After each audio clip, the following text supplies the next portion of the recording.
বুয়া দাদা এনে মাছ দেখলে ভালো করতে পারে এটা কথা মোক মোক দাদা শিকাইছে না মই হলবলিয়া হয়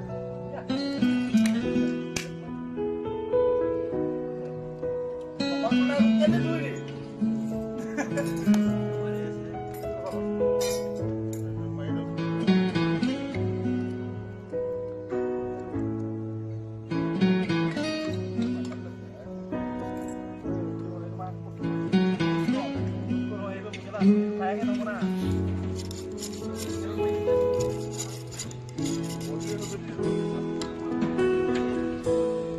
Guess কি কমিয়া ৰটা খেলা পাহৰি